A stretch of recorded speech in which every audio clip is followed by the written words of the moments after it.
Virginia and her 4 children came to us it was 2 years ago, 3 days before Christmas. And her time at Christina's house was anything but smooth. Anything but smooth. She says that she's responsible for giving Shannon all of her gray hair. But if you look at, I don't know where Shannon is, but if she stood up, where is she? I can barely see her. Can anyone see any gray hair? No, so I think you're okay, Virginia. So tonight Virginia's going to come up and she's going to talk about her journey. I asked Virginia what she wanted me to say to introduce her. So in her words, this is what she said. I'd like to I'd like to welcome the most beautiful woman ever, Virginia.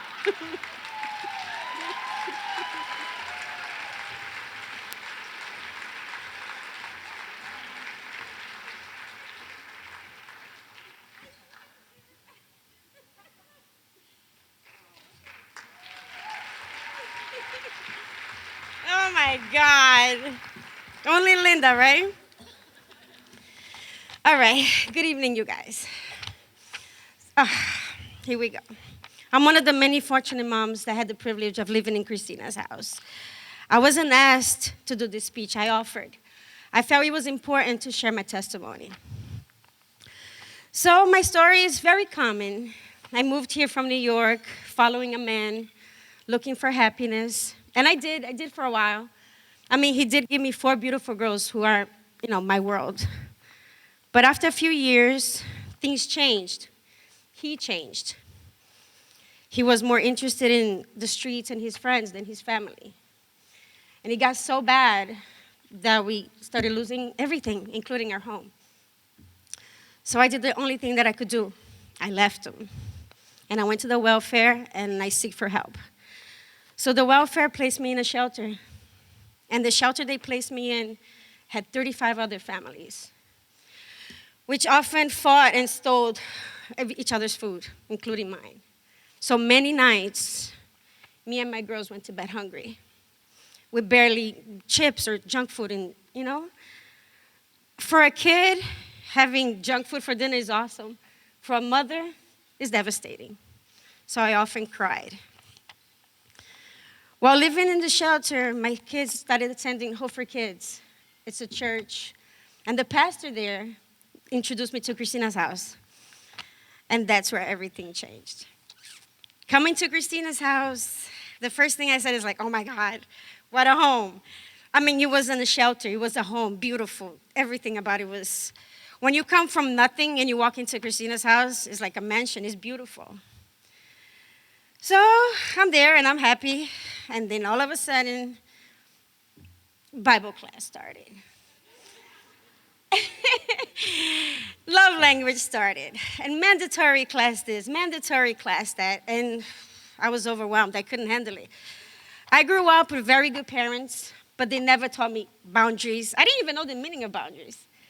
They never taught me any responsibilities or anything. They taught me love, but that's about it. So here I am at Christina's house, 47 years old. And this 5-foot-high lady is telling me what to do? That's not happening. So for a while, I was miserable. I was very miserable.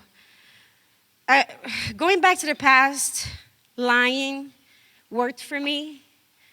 Because when my kid's father would ask me for money to drink, and I would say no, I would lie to him, it worked. Because that night, we didn't fight. So lying worked for me. It was my escape. So I started doing that. I started lying to avoid classes, to avoid this, mandatory that. I couldn't handle it. It was too much. But I was determined to leave. My oldest daughter, she also couldn't handle all the rules. It was really hard. I also raised my kids as my parents did, with love, but no boundaries, no type of anything, no type of structures at all. So seeing Ashley, my oldest daughter, my 17-year-old, miserable, made me even more miserable. So I was determined I'm going to leave Christina's house. I can't live here. So I got me a job, which is an awesome job. I work for Tech, which happens to be a sponsor for Christina's house. You see how God works, man. Amen. So I'm working, and I save 2 or 3 paychecks, and I think I got it. So I go behind Shannon's back, and I start looking for apartments. I'm determined to leave. I was miserable. And can you believe that more than 20 landlords denied me an apartment? Some of them never even looked at my application. They would just say, I'm not renting to you. And going back to the beginning, I was raised Catholic. I always knew God was there, but I never prayed. I never looked for him. I never thought about him. Even coming to Christina's house, I never thanked him, anything. So that day, I remember that day, it was the first time I looked up and I said, God, what are you doing? Why are you denying me apartments? You know me and my daughter and my kids are miserable here. What are you doing? It was my first time I spoke to God. And of course, he didn't respond. So here I am, right, at Christina's house. I have no choice but to stay. I can't go to the streets with my kids. So I started attending the classes. But this time, something changed in me. This time I would actually pay attention instead of playing with my phone during Bible class, which I often did. I would even participate. And, the pastor laughs. It's true, he knows.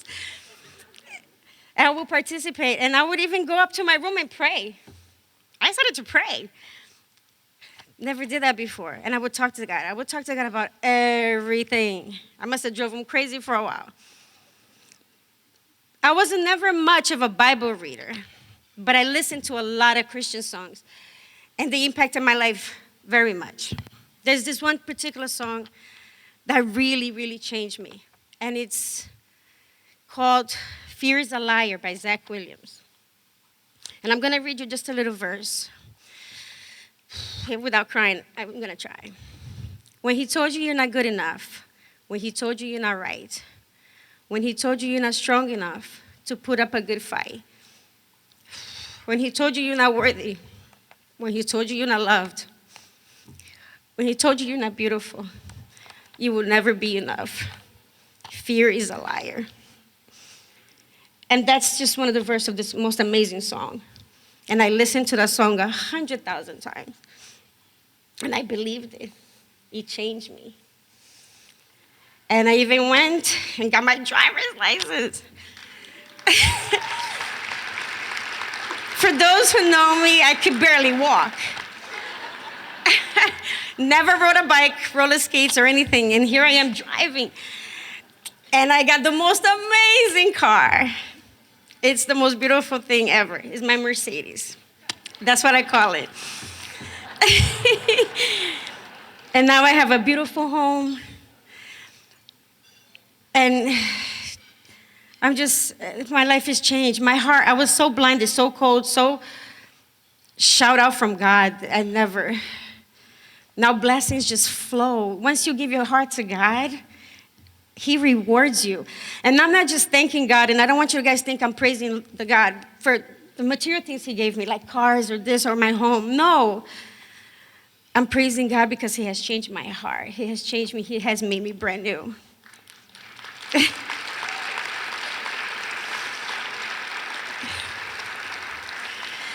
And I'm just so thankful. I'm thankful for the volunteers. For every single one of you guys that ever stepped a foot in Christina's house, thank you. Thank you for your time. Thank you for your love. Thank you for the things you've done for me and my kids and for the other families. Thank you from the bottom of my heart.